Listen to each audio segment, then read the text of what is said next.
السلام علیکم ناظرین، ہارر اردو پوائنٹ کے ساتھ میں حاضر ہوں۔ تو چلیے سنتے ہیں کہ آگے قابلہ میں کیا ہوا۔ درمیان میں میری کشتی تھی جس کے ارد گرد تمام بڑے سہاروں کی کشتیاں تھیں۔ پیچھے پھر آگے والی ترتیب تھی، ہر طرف چیخو پکار مچی ہوئی تھی۔ انگروما کے سرکش لوگ اپنے اپنے نیزے سروں پر اٹھائے جیرا کاکا کے نعرے لگا رہے تھے۔ ان کے ولولے دیدنی تھے۔ ہر شخص بچھڑا ہوا نظر آ رہا تھا اور سر کٹانے کے لیے قطعی آمادہ تھا۔ ہم نے جلد ہی وہ طلسمی دیوار عبور کر لی جو انگروما کے سہاروں کا سب سے بڑا کارنامہ تھی۔ وہ اپنے جزیرے کے لیے ہم سمت ایسا حصار قائم کرنے میں کامیاب ہو گئے تھے کہ جاملوش اور قابلہ کی نظریں اس پار دیکھنے سے قاصر تھیں۔ یہی ان کا کمال تھا۔ جاملوش نے کئی بار انگروما پر لپٹا ہوا طلسمی پردہ چاک کرنے اور اسے تہس نہس کرنے کا ارادہ کیا تھا، لیکن ہر بار وہ اس پردے سے ٹکرا کر رہ گیا تھا۔ ادھر انگروما والے اپنی چہار دیواری کے اندر اس کے خلاف نفرتیں پکاتے، بغاوتیں ابارتے اور فوج جمع کرتے رہے۔ انہوں نے بے مثال تحمل کا مظاہرہ کیا۔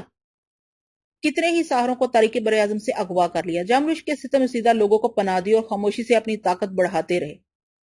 انہوں نے تاریخ براعظم پر متعدد حملے کیے، مگر ان کا حملہ مزید سہاروں، عالموں اور عابدوں کے اغوا پر جا کر ختم ہوا، کیونکہ وہ اس سے زیادہ کوئی نتیجہ حاصل کرنا بھی نہیں چاہتے تھے۔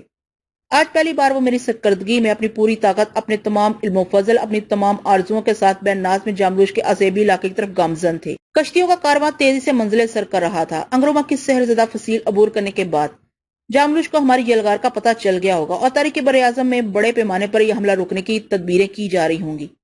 میں سوچ رہا تھا کہ جب جاملوش کو اس کا علم ہوگا کہ میں اس کے دشمنوں کی کمان سنبھالے ہوئے ہوں تو وہ یہ تماشا کتنا آسان سمجھ رہا ہوگا۔ یہ میری زندگی کے عجیب لمحے تھے۔ بعض اوقات مجھے خود پر یقین نہیں آتا تھا کہ یہ میں ہوں، یہ سب کچھ واقعی ہو رہا ہے۔ اس سحر و فسوق کی زمین پر آنے والے ایک بدنصیب قافلے کا نوجوان ایک بہت بڑے لشکر کی قیادت کر رہا تھا۔ مجھے اپنے تمام دن و راتیں ایک ایک لمحہ یاد آ رہا تھا اور ایسا معلوم ہو رہا تھا جیسے سب کچھ سمٹ رہا ہے اور نتیجہ نکلنے کو ہے۔ اب وہ درخت پھل دینے کو تیار ہے جس کی ابیاری تیز و تند ہواؤں اور طوفانوں سے بچانے کے لیے کی گئی تھی۔ بیناز کا فاصلہ کم ہو رہا تھا۔ میں جس طرف دیکھتا تھا جاملوش کے خون کے پیاسے سمندر پر کود پھاند رہے تھے۔ میں بیناز کی زمین قریب آتے وقت گرد و پیش سے بے خبر ہو گیا اور میں نے سب سے پہلے قابلہ سے معذرت چاہی۔ اس کی خدمت میں اپنا شوق، اپنا جنون پیش کیا۔ پھر میں نے اپنے ہندی دوست رنگا سے رابطہ قائم کیا کہ وہ اپنی عظیم دیوی کو ہر لمحے مستعد رکھے تاکہ مجھے ندامت کا منہ نہ دیکھنا پڑے۔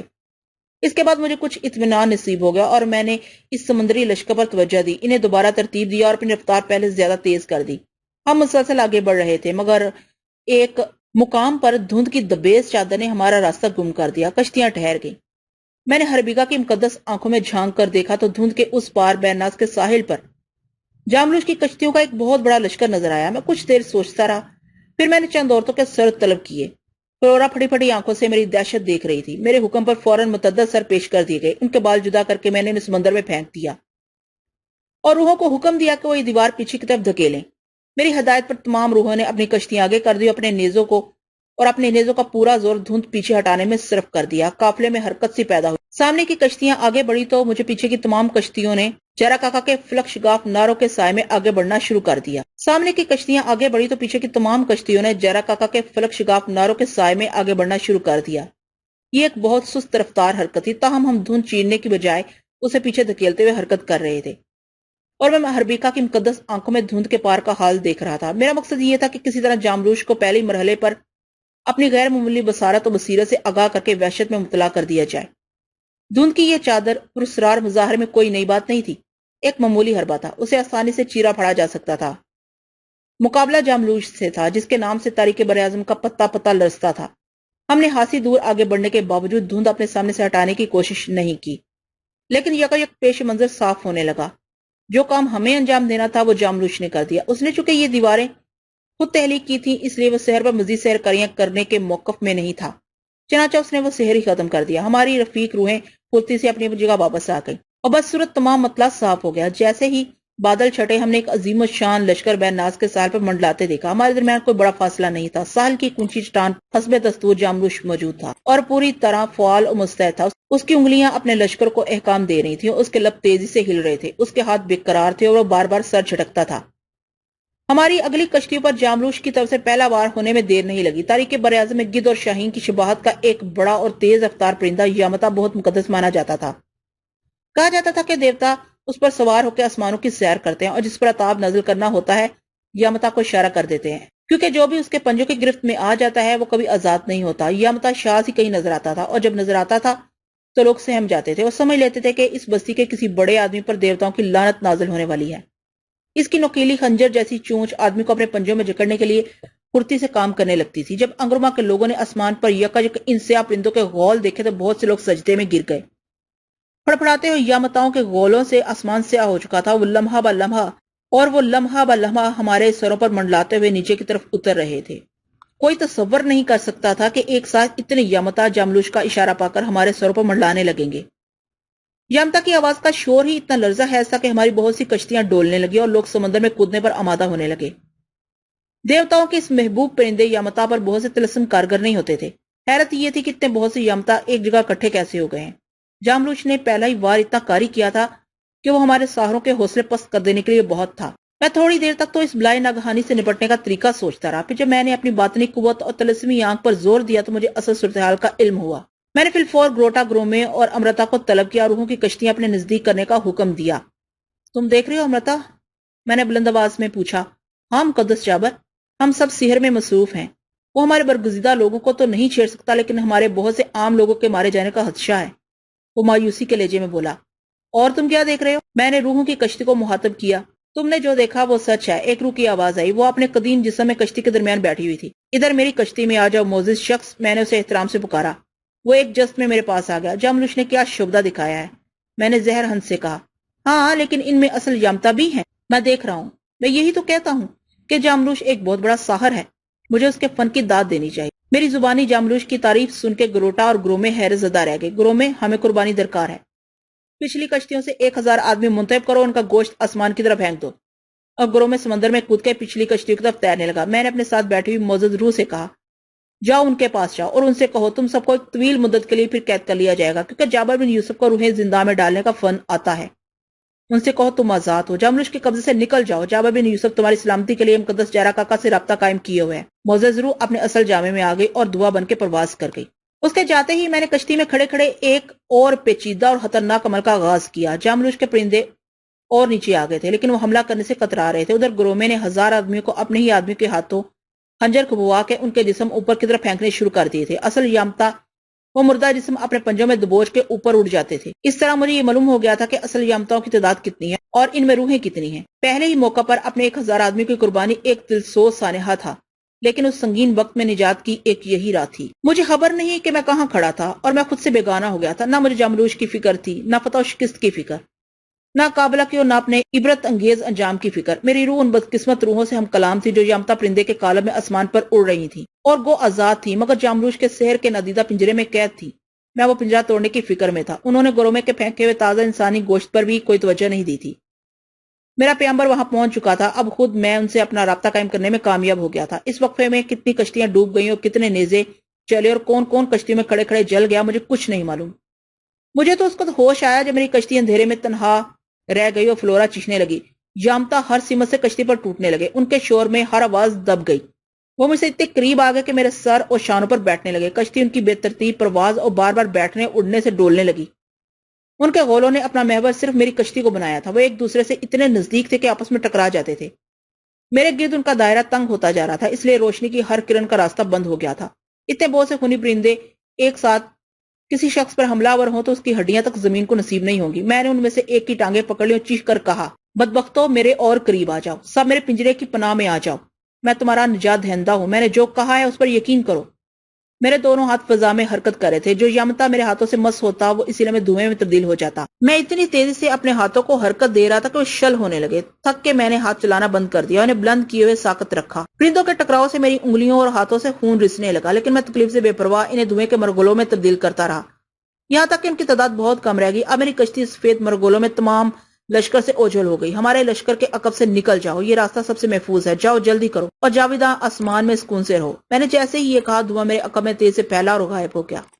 آسمان صاف ہو گیا۔ اصل یامتا اپنی غذا لے کر پہلے ہی دور چلے گئے تھے۔ فلورا شتار نے جوش مسرت میں میرے خون آلود ہاتھوں کو بے محابت بوسے دینے شروع کر دیے، ان کے چہرے میرے خون سے رنگ گئے۔ ادھر انگرما کے لوگوں نے مجھے پرندوں کی یلغار اور بادلوں سے آزاد ہوتے دیکھ کر خوشی سے نعرہ بلند کیا، مگر اب جاملوش کی طرف سے طلسمی نیزوں کی بارش جاری ہو گئی تھی، جسے روکنے کے لیے ہمارے برگزیدہ ساحر اپنا سارا علم صرف کر رہے تھے۔ ان نیزوں کی زد میں ہمارا لشکر بڑے کر و فر سے نعرے لگاتا پھر ساحر کی طرف بڑھنے لگا۔ جاملوش کے لوگ آگ کے گولے پھینک رہے تھے، بیشتر گولے سمندر میں گرے تھے، چاند ہی ہماری کشتیاں جلا کے سمندر کی نظر کر سکے۔ ہر سو آہو بکا، چیخے نعرے اور شور برپا تھا۔ جملوش کی بے شمار روحیں اس کے قبضے سے نکل گئی تھی۔ اس کا یہ خطرناک وار خالی گیا تو اس کے جلال کا کوئی ٹھکانہ نہ رہا۔ اب باقاعدہ جنگ شروع ہو چکی تھی۔ ہماری طرف سے بھی طلسمی نیزے پھینکے جانے لگے۔ انگرما کے لوگ ایک زمانے سے اس کی مشق کر رہے تھے۔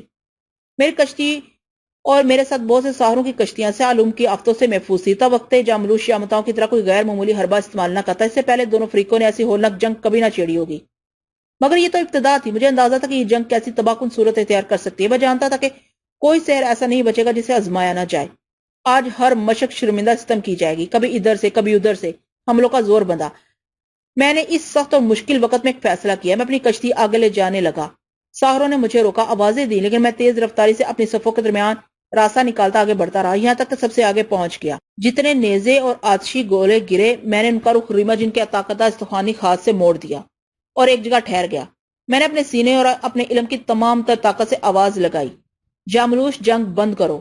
میری آواز میں ایسی گرج اور گونج تھی کہ وہ دور تک پھیلتی گئی۔ میرے ایک ہاتھ میں جارا کاکا کی کھوپڑی رکھی ہوئی تھی اور میں چیخ رہا تھا، میری بات سنو جاملوش، جنگ بند کرو۔ لیکن جاملوش نے کوئی اثر نہ لیا، بلکہ جنگ کچھ اور شدت اختیار کر گئی، خصوصاً میری کشتی بلاؤں کا نشانہ بننے لگی۔ میں کھڑا چیختا رہا، اپنے لفظ بیان کے دہل دہراتا رہا۔ آخر میرے ساحر نہ مانے، ان کی کشتیوں نے مجھے حصار میں لے لیا اور بوڑھے عالموں نے درخواست کی کہ مجھے درمیان میں رہنا چاہیے۔ میرا اعتبار کرو جاملوش، میں سچ کہہ رہا ہوں، یہ کوئی جنگی چال نہیں ہے۔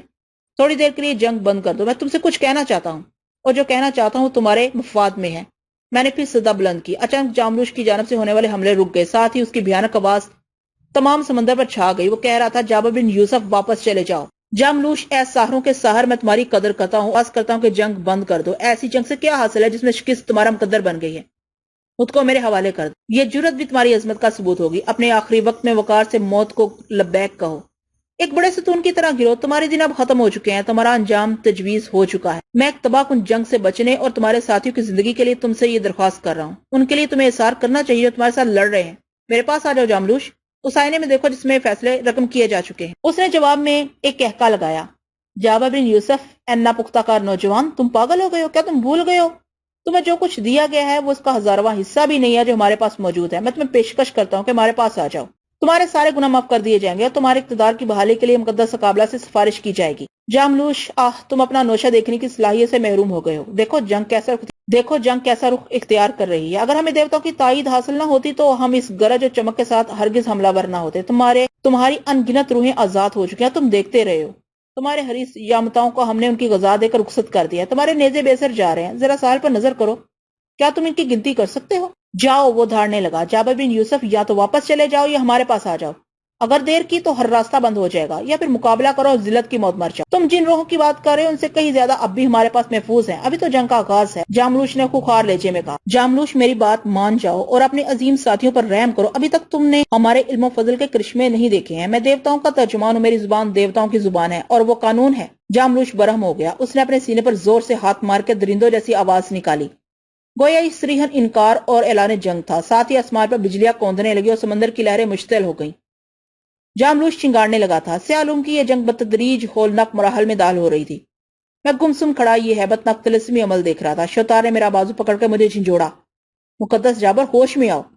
آسمان کی جانب بھرپور نظر کی، میری ساری توجہ جاملوش کا احاطہ کیے ہوئے تھی۔ وہ ہماری طرف بلائیں تقسیم کر رہا تھا اور اذیتیں اچھال رہا تھا، اور ہمارے جو نیزے سے نشانہ بنائے ہوئے تھے وہ سب خطا ہو رہے تھے۔ میں نے گرومے کو حکم دیا کہ وہ جاملوش پر نیزے ضائع نہ کرے، بلکہ بے ناز کے سہاروں کو کم کرنے پر توجہ دے۔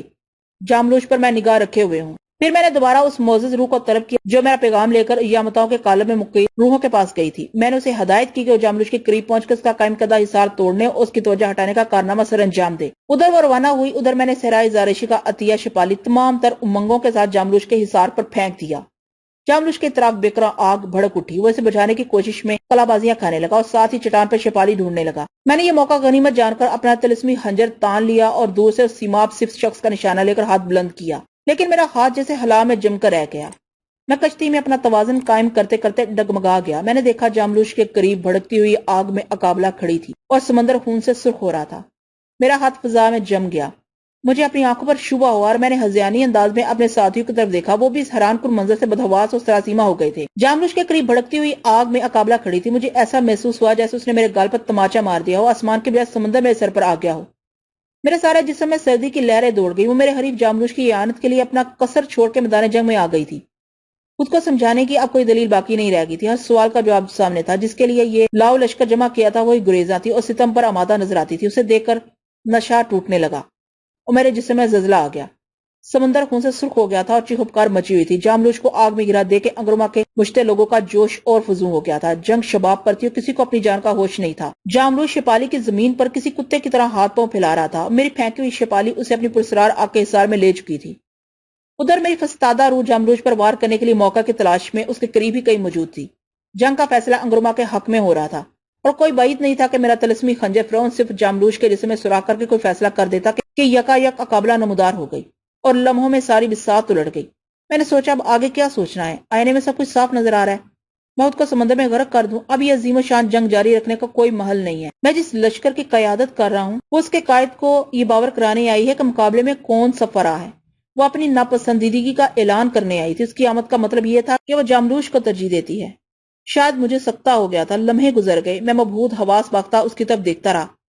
میرا اٹھا ہوا خنجر ہاتھ میں لرزنے لگا. میری اس بے خبری کا نتیجہ یہ نکلا کہ جاملوش کے قہر نے قیامت مچا دی. ہماری بہت سی کشتیاں سمندر کی نظر ہو گئیں اور واویلا مچنے لگا. مجھے اپنے ارد گرد بہت سے لوگوں کی آوازیں سنائی دی.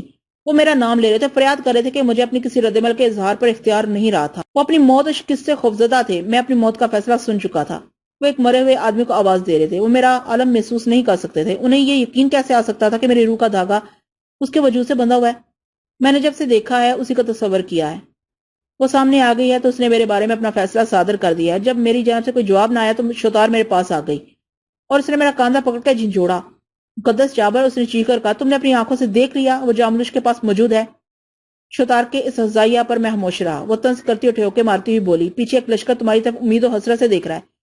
کیا تم ان سب کو ختم کرا دو گے؟ حملہ کرو جابر بن یوسف, چاہے تمہارے سامنے کوئی بھی ہو. سوچنے کا وقت نہیں ہے. تمہاری ایک ذرا سی لرزش ہمیں کہیں کا نہ چھوڑے گی. لرزش تو پہلے ہی ہو گئی تھی. میں اسے کہنا چاہتا تھا کہ میں اس لرزش کی سزا بھگت رہا ہوں. اس کی تائید میں فلورا بھی میرے جسم کے مقفل دروازے پر دستک دینے لگی, مگر لوہے کے اس دروازے کو زنگ لگ گیا تھا. وہ اس پر ضربے لگا رہی تھی. فلورا شتار کی چیخیں ٹوک کے میرے وجود پر جمی برف کو کرچنے میں ناکام رہے.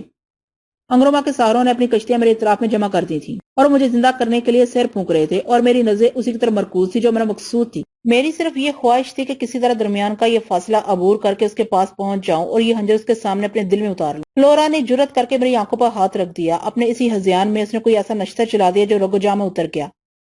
ہوش میں آؤ جابر, اب تو تمہیں اس کے فریب کا یقین آ جانا چاہیے. ہم سب تمہارے رحم و کرم پر ہیں. وہ روتے ہوئے بولے, جو سچ ہے اسے پہچانو. وہ صرف ایک ملکہ ہے, اس کا دل پتھر کا ہے, اور جو کچھ تم دیکھ رہے ہو تمہاری آنکھوں کا دھوکہ ہے. اس کے حسین بدن کے اندر ایک سیاہ فام قابل اعتبار لالچی اور تنگ نظر عورت کا جسم موجود ہے.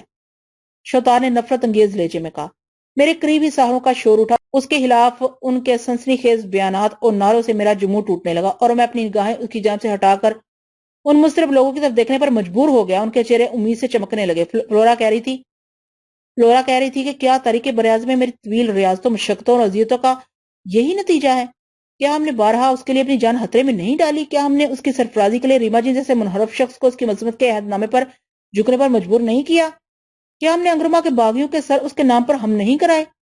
تم سچ کہتی ہو, میں نے شکست خوردہ آواز میں کہا. پھر بھی شاید کہیں کوئی کوتاہی ہو گئی ہے. نہیں, وہ برا پختہ ہو کر بولی. ہم سے کوئی کوتاہی نہیں ہوئی. اس نے ہمیں سمجھنے کی کوشش نہیں کی, یا ہم نے شروع سے فریب کھایا ہے. فیصلہ ہو چکا سیدی جابر, شیطان نے اشتعال میں کہا. تم وقت ضائع کرو, حملہ کرنے میں دیر نہ کرو. زیادہ سے زیادہ ہم ہار جائیں گے. خنجر اٹھاؤ, اس کا خوبصورت چہرہ داغدار کر دو تاکہ وہ اپنے حسن سے جری اور کبھی لوگوں کو پریشان نہ کر سکے. ہم تمہاری بدمستی کے مسلسل نقصان اٹھا رہے ہیں. ان کی سینہ شگاف باتیں سن کے میرے خون کی گردش تیز ہو گئی. وہ مجھے میرے گزشتہ دنوں کی اذیتیں یاد دلا رہی تھی. اس بے وفا کی جو نامہرباں کے متعلق ایسے زہر اگل رہی تھی کہ میرے رگ و روپے میں حدت پیدا ہو گئی. شاید ان کی زبان بند نہ ہوتی, کیونکہ آج ہی انہیں کھل کے برسنے کا موقع ملا تھا. میں نے اپنے دونوں ہاتھ پھیلا کر انہیں کشتی میں پیچھے دھکیل دیا. خاموش رہو, میں نے گرج کر کہا. اس کے خلاف کوئی لفظ مت کہو. وہ سہم کے مجھے دیکھنے لگی جیسے میں ان کے لیے کوئی عجوبہ ہوں. میں نے پھر پیش منظر کی جانب نظر کی. جاملوش کے گرد شیپالی کی لگائی ہوئی آگ بجھ گئی تھی اور اقابلہ اسی شہانہ طور سے جلوہ گر تھی. جاملوش نے شیپالی حاصل کر لی تھی. اب وہ دیوانوں کی طرح اسے ہاتھوں پر اچھال رہا. اس بندر کی اچھل کود نے میرا پارہ غضب انتہا کو پہنچا دیا اور مجھ سے یہ سب کچھ برداشت نہ ہو سکا. میں غضب آلود ہو کر دھاڑنے لگا. ایک پاگل اس کے سوا کیا کر سکتا تھا؟ میری زندگی, میری روح, میری جانا, میری دلبرا وہاں موجود تھی. اس کا سرخ اور سفید بدن پھولوں سے ڈکا ہوا تھا, اتنی تازہ اور شگفتہ جیسے نقاش ازل نے آج اسے تحلیق کیا ہو. جنگ اور بادلوں میں بھی اس کا سراپا دمک رہا تھا. مجھ پر کبھی شکستیں غالب آتی, کبھی جوش و غصے کی لہریں اٹھتی. کبھی میں بکھر کے ریزہ ریزہ ہو جاتا، کبھی میرے ہاتھ اس کا گلا گھونٹے، اس کا چہرہ نوچنے کے لیے مچلنے لگتے۔ بڑھتے رہو، سب کچھ نست و نبود کر دو۔ میری آواز نے سارے لشکر کو دہلا دیا اور اچانک کوئی بجلی سی کون انہوں نے میرے مجنونانہ حکم پر سیلاب کی طرح پیش قدمی کی، آندھی کے مارت بے ناز کے سال کی طرف لپکی۔ اس اندھا دھند پیش قدمی سے جاملوش اس کے سہاروں کو انگرما کے آگے کی کشتیوں کو مارنے کا موقع مل گیا اور بے شمار کشتیاں غرق آب ہو گئی۔ یہ صورت انگرما والوں کے لیے حوصلہ افزا نہیں تھی۔ میں نے جب انہیں ڈوبتے اور گرتے دیکھا تو میں بھی پریشان ہو گیا۔ اصل میں میرا دماغ ہی میرے قابو میں نہیں تھا۔ مجھے اپنے لشکر کی قیادت کسی اور کو سونپ دینی چاہیے تھی۔ میرے پریشان اعصاب نے گھبرا کر پھر یہی فیصلہ کیا کہ مجھے جاملوشی کو ادب بنانا چاہیے، چاہے قابلہ درمیان میں آ جائے اور چاہے سب کچھ فنا ہو جائے۔ شپالی مجھ سے چھن چکی تھی، یوں میں خود اپنے آپ سے چھن چکا تھا۔ جاملوش شپالی میری طرف اچھال نہیں سکتا تھا۔ ہاں، وہ میرے لشکر میں آگ لگا سکتا تھا، لیکن اس نے پہلے میرے دل میں آگ لگا دی تھی۔ میں نے اس پر خنجر تان لیا، اس کی توجہ منقسم کرنے کے لیے برگزیدہ روحوں کو اپنے چہرے کی مختلف شکلوں میں ادھر ادھر بکھرنے کا حکم دیا۔ ایک بار پھر انگرما کے تمام سہاروں کا نشانہ جاملوش تھا، لیکن جب میرا خنجر اٹھا تو ہاتھ لرزنے لگے۔ میری نظریں اس پری چہرہ کی نظروں سے ٹکرائیں تو میرے جسم پر راشا طاری ہو گیا۔ میں کم سے کم اسے کوئی ذکر نہیں پہنچا سکتا تھا، کیونکہ میں نے اسے اس طرح محسوس نہیں کیا تھا۔ میں اس قدر بدذوق نہیں تھا کہ حسن و جمال کا وہ شاہکار، وہ سانچے میں ترشا وہ مجسمہ، وہ گلندام متحرک جنت اجاڑ دوں۔ نتیجتاً میرا جسم پھر منہدم ہونے لگا اور میں نے سمندر میں کود جانے کا فیصلہ کر لیا۔ اس بار شتار اور فلورا بھی مجھے اکسانے کے لیے نہیں تھی، شاید انہوں نے اپنا نوشہ پڑھ لیا تھا۔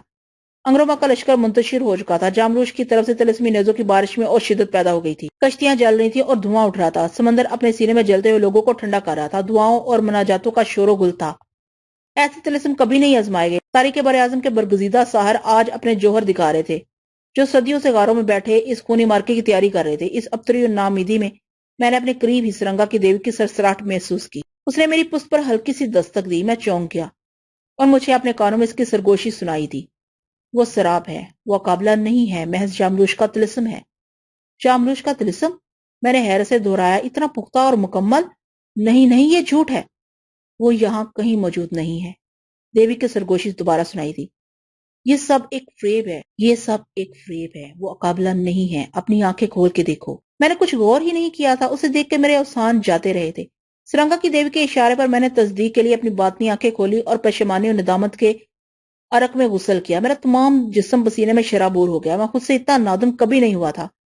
جاملوش نے اپنی برتری ثابت کر دی تھی۔ وہ سچ کہتا تھا کہ میں اس کے مقابلے میں ایک بونا شخص ہوں، اور اس نے اپنے علم کا 1000واں حصہ بھی مجھے نہیں دیا ہے۔ مقابلہ کیسے آ سکتی تھی؟ یہ جگہ اس ناظرین کے لیے موزوں نہیں تھی۔ اس کا منصب تو مقبل میں رہنا تھا، پھولوں کا رنگ چرانا تھا۔ وہ جابر بن یوسف کو اتنی اذیت دینے کیسے آ جاتی؟ اس پر میرے جذبوں کا حال روشن تھا۔ اس نے متعدد بار میرے لیے اپنی خوشنودی اور خوش نظری کا اظہار نہیں کیا تھا۔ اس نے مجھے ایک عام شخص سمجھ کے شتار کو شکست دینے کے لیے امسار روانہ نہیں کیا۔ اس نے تاریخ براعظم میں ایک اجنبی کو کیسی سعادتوں سے نوازا۔ جاملوش میری کمزوری سے واقف تھا۔ اس نے اس کا جلوہ دکھا کے مجھے اندھا کر دیا۔ جس لشکر پر شکستگی اور پسماندگی کے اثرات مرتب ہو جائیں، اس میں جوش و ولولہ دوبارہ ابھارنا آسان کام نہیں ہے۔ جاملوش نے اپنی حیت با تمام و کمال مسلط کر دی تھی۔ اب مجھے نئے سرے سے اپنے مایوس اور اداس لوگوں کو منظم کرنا تھا اور جاملوش پر اپنے کمتر علوم آزمانے تھے۔ میں خود اس سے متاثر معروف تھا، مگر واپسی کا کوئی راستہ نہیں تھا۔ ہمیں ایک جنگ لڑنی تھی، فتح یا شکست۔ ذلت میں شکست کی طرح ذلت میں فتح بھی منظور نہیں تھی۔ جاملوش کے ہاتھ بڑے تھے، وہ اپنی زمین پر کھڑا تھا اور لڑائی اس کے ساحلوں پر ہو رہی تھی۔ اس کے پیچھے ایک طویل ماضی تھا۔ میں اپنی نادانی میں بہت سے ہتھیار گوا چکا تھا۔ جاملوش کے پاس ہر طلسم کا توڑ موجود تھا۔ اب صرف ایک صورت رہ جاتی تھی کہ میں اپنا ذہن یکسو کروں، جو سہارانہ ہتھیاروں سے زیادہ قوی اور مہذب دنیا کے سازشی علوم سے آسودہ ہے۔ میں نے پسپا ہوتے ہوئے لوگوں میں جوش پیدا کرنے کے لیے چند شعبدے دکھائے اور جھپٹ کر شوتار سے قابلہ کا مجسمہ چھین لیا۔ میں جاملوش کو بتانا چاہتا تھا کہ ابھی ایک ہتھیار میرے پاس موجود ہے۔ اگر قابلہ اپنے اقتدار کے باعث جاملوش کو توانا کرنے کے لیے میدان جنگ میں آ گئی ہے تو ہم اس کا مجسمہ تباہ کر سکتے ہیں۔ سب نے وہ مجسمہ میرے ہاتھوں پر اٹھا ہوا دیکھا۔ وہ اسے قابلہ کے زوال اور بقا کی علامت سمجھتے تھے۔ انہوں نے سمجھا کہ میں قابلہ کے مجسمے کی تباہی پر آمادہ ہو گیا ہوں۔ جب دیوتاؤں کی جانب سے قابلہ کے زوال کا اشارہ مل جائے گا تو پھر کوئی طاقت انہیں بیرناز میں داخل ہونے سے روک نہیں سکے گی۔ اس مجسمے کی نمائش نے بڑا اثر دکھایا۔ ایک طرف انگرما کے سہاروں کے حوصلے بام عروج پر پہنچے اور دوسری طرف اس کی نمائش جاملوش کے لیے تازیانہ ثابت ہوئی۔ یہ قابلہ کے عکس کے مقابلے میں ایک برخستہ جواب جو مجھے سب سے پہلے جاملوش کو دینا چاہیے تھا۔ جاملوش نے میری طرف حملوں کی یورش اچانک بند کر دی۔ یقیناً اسے خوف ہوگا کہ کہیں اس کی آگ اور طلسمی حملوں میں یہ مجسمہ تباہ نہ ہو جائے۔ میں ایک محفوظ مقام پر کھڑا تھا۔ دلچسپ بات یہ تھی کہ جاملوش خود میری کشتی کی حفاظت کر رہا تھا۔ لیکن وہ ہمارے بچے کچھ لشکر کا کلا کما کرنے کے لیے اور زیادہ مستعد ہو گیا تھا۔ میں نے اپنی کشتیاں کسی قدر پیچھے کرنے کا حکم دیا، خود آگے آ گیا۔ پھر میں نے شتار کے ہاتھوں میں قابلہ کا مجسمہ تھما دیا، اسے اپنے نزدیک اس طرح کھڑا کیا کہ جاملوش میرا نشانہ باندھنے میں محتاط رہے۔ میرے دونوں ہاتھ آزاد ہو گئے تھے، اس پر انگرما کی کشتیوں کا وسیع سلسلہ موجود تھا۔ جاملوش کے بہت سے عملے میں اپنے ہاتھوں پر روک رہا تھا، حالانکہ اس کا ہدف میں نہیں تھا۔ میرے ساتھی ساحر بھی مدد کر رہے تھے۔ ہمارا لشکر دوبارہ منظم ہونے میں دیر نہیں لگی۔ وہ ایک تکون کی شکل اختیار کر گیا۔ اس تکون کے سب سے آگے کے کونے میں موجود تھا اور میری پشت پر زاویہ قائمہ بناتے ہوئے ساروں کے گروہ پھیل گئے تھے۔ ہم نے روحوں کی کشتیاں ادھر ادھر بکھرا دی تھی۔ مجھے سرنگا کی دیوی کا اعتماد بھی حاصل ہو چکا تھا۔ جاملوش ہمارے اس نظم سے خاصا گھبرایا ہوا نظر آتا تھا۔ اس نے اپنے ساروں کی بہت سی کشتیاں سمندر میں پھینک دی تاکہ وہ ہم سے دو مقابلہ کریں، مگر ان کے آگے بڑھتے ہی ہم نے اپنے طلسمی نیزوں سے انہیں بے درے غرقے آب کرنا شروع کر دیا۔ جاملوش، تمہاری موت قریب آ گئی ہے، میں نے چیخ کر اسے للکارا۔ میں تمہیں بتاؤں کہ انگرما میں تمہارا مجسمہ تباہ کر کے ہم نے دیوتاؤں کی تائید حاصل کر لی ہے۔ اب تم ایک بے مصرف جنگ لڑ رہے ہو۔ میرے تصرف میں بہت سی روحیں تمہارے اپنے ساتھیوں کی شکل میں تمہارے ارد گرد موجود ہے۔ تم نے شیپالی سے بھی کوئی کام نہیں لیا، شاید تمہارے حواس جواب دے گئے، مگر میں تمہیں تمہارے تمام علوم آزمانے کا موقع دیتا ہوں تاکہ دیوتا گواہ رہیں کہ ایک بڑے ساحر کو دھوکے سے زیر نہیں کیا گیا۔ میری بلند آواز جاملوش کے کانوں تک پہنچی تو اس نے ادھر ادھر سر لا کے دیکھنا شروع کر دیا۔ میری بات صحیح تھی، میں نے اپنی متعدد روحیں ادھر روانہ کر دی تھی تاکہ جاملوش ان میں الجھا رہے، اور میرے رفیق سار ایسی ترتیب میں میری پشت پر تھے کہ وہ نظم اور سکون سے جاملوش پر تیر برسائیں۔ ان میں لانسی، امرتا، گروٹا اور گرومے جیسے جیت سار موجود تھے، اور دیوی بار بار اپنی جھلک دکھا کے جاملوش کے ساروں کو پریشان کر رہی تھی۔ جاملوش کا تحلیق کیا ہوا قابلہ کا لطیف عکس غائب ہو چکا تھا، کیونکہ اس سے جاملوش نے ابتدا میں جو مفاد حاصل کیا تھا وہی اس کے لیے بہت تھا۔ ہماری تکون ہنجر کی طرح کاٹ کرتی ہوئی آگے بڑھتی رہی۔ کوئی شبہ نہیں کہ جاملوش دو آنکھوں کے بجائے 1000 آنکھیں رکھتا تھا، اور اس کے حواس معمولی آدمی کے حواس نہیں تھے۔ وہ چوطرفہ لڑ رہا تھا اور زمین سے اپنے ہاتھوں میں بڑے بڑے قوی لبسا آدمی اٹھا کر انہیں سمندر میں پھینک دیتا تھا۔ اس کے ہاتھوں کے اشاروں، انگلیوں کی حرکت میں ایسی قوت تھی کہ دور و نزدیک کی چیزیں الٹ پلٹ ہو جاتی تھی۔ میرا مقابلہ جاملوش سے تھا۔ یہ احساس کے مقابلے میں تاریخ براعظم کا سب سے بڑا ساحر ہے میرے لیے فخر اور غرور کا باعث بھی تھا، اور خوف و دہشت کا بھی۔ اس طلسمی مارکے کا حال سمیٹ رہا ہوں، اگر اس جنگ کا احوال بیان کیا جائے تو دفتر کے دفتر سیاہ ہو جائیں۔ پھر میں نے جاملوش کو سکون کا ایک لمحہ بھی نصیب نہیں ہونے دیا۔ ادھر وہ کسی حملے کا جواب دیتا تو دوسری طرف اس کے لیے کوئی اور آفت موجود ہوتی، وہ اس طرح متوجہ ہوتا اور تیسری سمت کو بلا اس کی منتظر ہوتی۔ ہمیں پرواہ نہیں تھی کہ اس کے سہاروں کے کتنے خطرناک حملے جاری ہیں، ہم نے انہیں اس طرح نظر انداز کر دیا تھا جیسے وہ جنگ میں موجود ہی نہ ہو۔ جاملوش اس ہم سمت جلغار سے گھبرا گیا۔ سب سے زیادہ اسے قابلہ کے مجسمے نے پریشان کیا ہوا تھا۔ مجسمہ شتار کے ہاتھوں میں بلند تھا، اسے چھیننے کے لیے اس کی روحوں نے باقاعدہ حملہ کر کے منہ کی کھائی تھی۔ اس کے زیر لگی روحوں کے منتشر قافلے میں آزاد کر چکا تھا۔ اب بار بار میرا طلسمی خنجر اٹھتا تھا اور جاملوش ہر بار زد میں آتے آتے بچ جاتا تھا۔ یہ خنجر اس کے خون کے لیے ترس رہا تھا، میرے ہاتھ اسے نشانہ بنانے کے لیے کل بلا رہے تھے۔ آخر مجھے ایک موقع مل گیا۔ جاملوش اپنے ساروں کو اشارہ کر رہا تھا کہ ہماری جانب زہریلے حشرات الارض کی فوج بھیجے۔ ادھر میری جان سار روحیں مختلف شکلوں میں اسے تنگ کر رہی تھی اور اس کے ہاتھوں اذیت پانے کے یقین کے باوجود قید ہو جاتی تھی، مگر اس طرح اس کی توجہ بڑھ جاتی تھی۔ ادھر جب دیوی کہیں آسمان پر نمودار ہوتی تو بیناز کے سال پر ایک شور برپا ہوتا۔ انہوں نے آسمان میں اس کا سایہ دے کر چلا چلا کر جاملوش کو مطلع کیا۔ یہ ایک ایسا لمحہ تھا جب جاملوش ہر طرف سے گر چکا تھا اور میں اس کا حصار توڑ کے خنجر پھینک سکتا تھا۔ اس نے اب تک بے مثال شجاعت، ذہانت اور استقامت کا ثبوت دیا تھا کہ دیوی نے نمودار ہو کے اچانک کھلبلی مچا دی۔ میں نے اس موقع سے پورا فائدہ اٹھایا اور کمال چابک دستی سے طلسمی خنجر اس کے سینے میں پیوست ہونے کے لیے روانہ کیا۔ اچانک جاملوش کی چیخ گونجی اور ایسا معلوم ہوا جیسے پہاڑ ٹکرا گئے ہوں، زمین ہل گئی ہو اور سمندر لوٹ پڑا ہو۔ اس کی چیخیں ایسی لرزہ خیز تھی کہ سمتیں تھرا گئیں، اس کے جسم کی دیوار زمین پر گر گئی تھی۔ اسے نظروں سے اوجھل دیکھ کر ہمارے لشکر نے تیزی آگے بڑھنا شروع کر دیا۔ جاملوش کے گرد سیاہ دھواں اٹھنے لگا، پھر کچھ نظر نہیں آیا کہ پہاڑی پر کیا ماجرا ہوا۔ سیاہ بادلوں کے یہ مرغولے دیکھ کر ہم برائے احتیاط ٹھہر گئے۔ پھر جاملوش کی چیخیں آنا بند ہو گئی اور ہم نے سال پر اس کے ساروں کو افراتفری میں بھاگتے گم ہوتے دیکھا۔ چلتے چلتے ہم نے بھی اپنے نیزے اور آگ کے گولوں سے ان کا تعاقب کیا۔ اس کو انگرما کے لشکر کی مسرت دیدنی تھی۔ کشتیوں کی تکون ٹوٹ چکی تھی، وہ ایک دوسرے پر سبقت لے جانے کے لیے ادھر ادھر پھیل گئے۔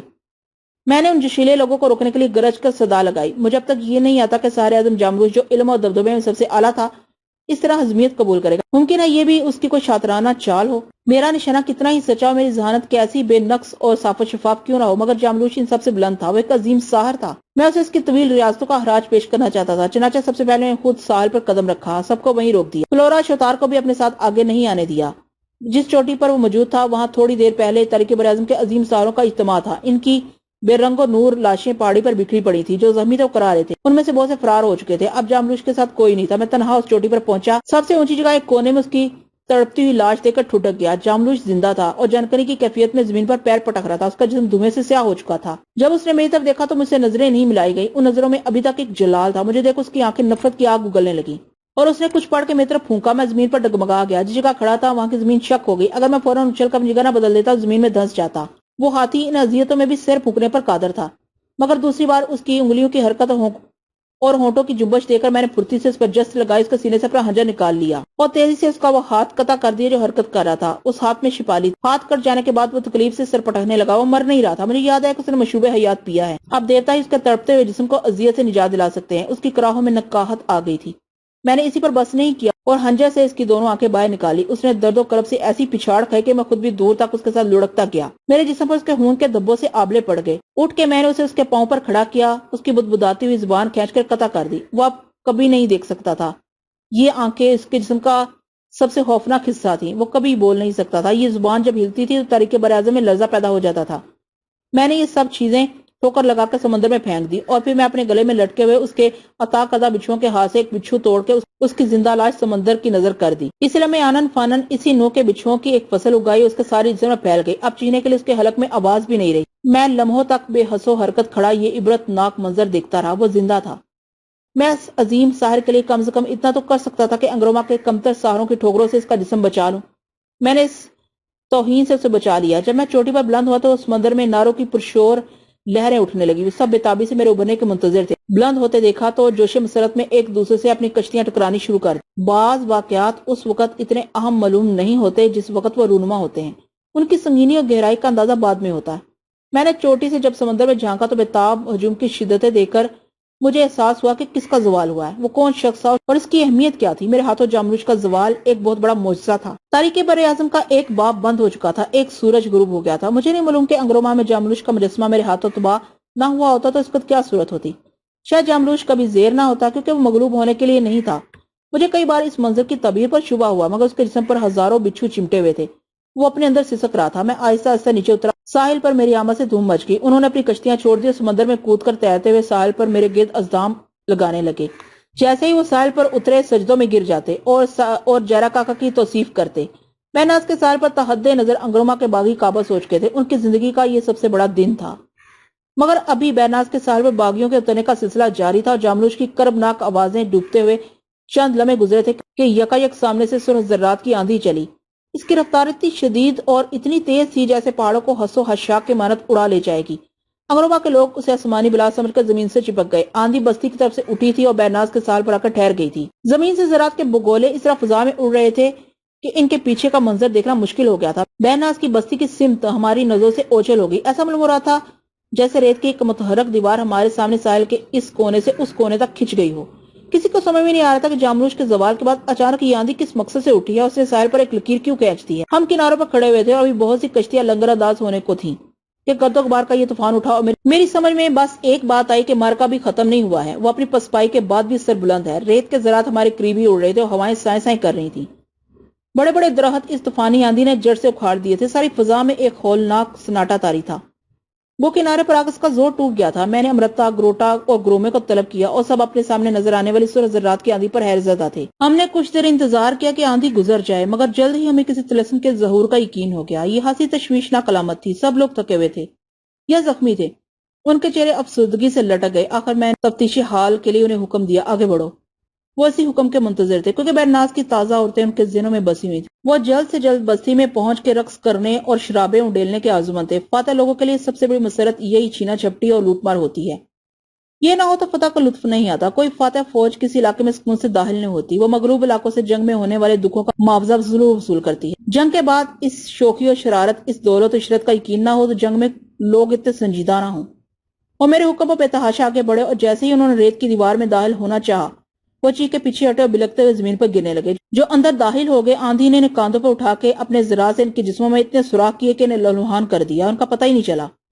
جو آگے بڑھ گئے تھے وہ سب فنا ہو گئے، جو پیچھے رہ گئے تھے وہ ایک دوسرے پر گرتے پڑتے ساحل کی جانب واپس بھاگنے لگے اور جہاں جہاں ان کے اعضاء آندھی سے ٹکرائے وہ مفلوج ہو گئے۔ یہ صورتحال دیکھ کر میرے قریب کھڑے ساتھ سٹ پٹانے لگے۔ انہوں نے اپنی اپنی بساط کے مطابق آندھی کے اس پار بیناز کی بستی میں جھانکنے کی کوشش کی۔ انہیں کچھ نظر نہ آیا تو وہ حیرانی سے میرا چہرہ گھورنے لگے۔ ان کے سوال چہروں پر لکھے ہوئے تھے۔ ادھر میں خود اس سلسلم کا سراغ لگانے میں سرگردہ تھا، کوئی سرا نہیں مل رہا تھا۔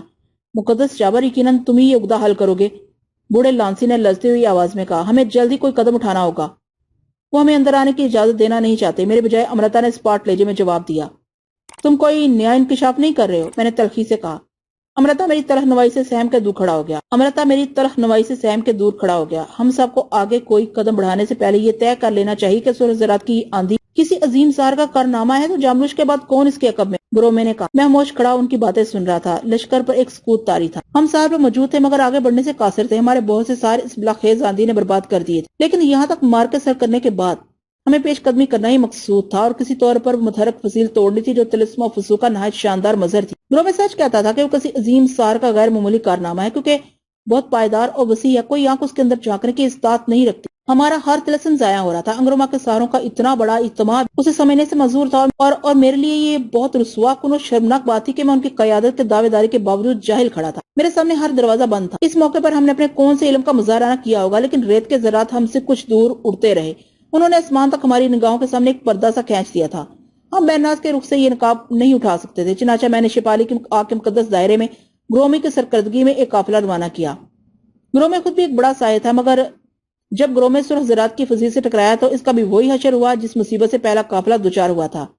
تیز ہوا کے بگولوں نے اس کا جسم بھی کسی پتے کی طرح اٹھا لیا اور اسے اتنے چکر دیے کہ اس کے اعضاء دور دور تک بکھر گئے۔ سرنگا کہا کرتا تھا، جابر بن یوسف تم نے بھی دیکھا ہی کیا ہے، یہ طے در طے اسرار کا ایک طلسم خانہ ہے، جتنا کریتے جاؤ گے اتنی ہی گتھیاں نظر آئیں گی۔ جہاں دیدہ سرنگا نے یہاں آتے ہی وہ اسرار سونگ لیے تھے، اور شاید اس کا یہ اسرار بھی دور اندیشی پر مبنی تھا کہ ہمیں مہذب دنیا کی طرف جانے والے راستوں پر نظر رکھنی چاہیے۔ سرنگا کے خیال سے اس کی دیوی کی یاد آنے لگی جو ابھی جنگ کے دوران میں موجود تھی، مگر اب کہیں نظر نہیں آتی تھی۔ وہ آتی تو میں بیرناز کے ساحل پر اڑنے والے ان ذروں کا حال پوچھتا کہ جاملوش کے بعد کون ایسا بڑا ساحر جس نے اپنی طاقت کا یہ کمال دکھایا ہے۔ میں نے تنہا جب اس سر نہا پر غور کیا تو میں اور الجھتا گیا، ذہن پکنے لگا۔ یہ بات واضح تھی کہ تاریخ براعظم کے برگزیدہ لوگوں نے جاملوش کی شکست اور ہماری فتح دل سے تسلیم نہیں کی ہے۔ وہ ہمیں اندر آنے نہیں دینا چاہتے تھے اور ہمیں بہر صورت اندر دال ہونا تھا، یا پھر یہ تھا کہ جرا کاکا کی طرف سے ہمارے عزم و حوصلے کی کوئی آزمائش مقصود تھی جس پر ہمیں پورا اترنا تھا، یا پھر اور جب میں نے یہ سوچا تو میرا دماغ پھٹنے لگا۔ اقابلہ، اس کا نام جیسے ہی میرے ذہن میں وارد ہوا مجھے اپنے سیاہ خانے میں روشنی کی کچھ کرنیں سی نظر آنے لگی۔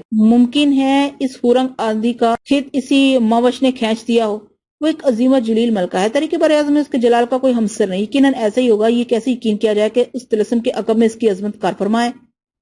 اگر وہ ہمیں اپنی زمینوں کے اندر دیکھنا گوارا نہیں کرتی تو اس نگفتہ باز صورتحال کا اور زیادہ تشویشناک پہلو ہے۔ پھر کیا میں اس کی مرضی کے بغیر اندر داخل ہونے کی جرات کروں گا؟ میں اس نازک بدن سے پنجہ لڑاؤں گا؟ میں جابر بن یوسف اقابلہ سے مارکا رہا ہوں گا؟ یہ تو مجھ سے نہیں ہو سکے گا۔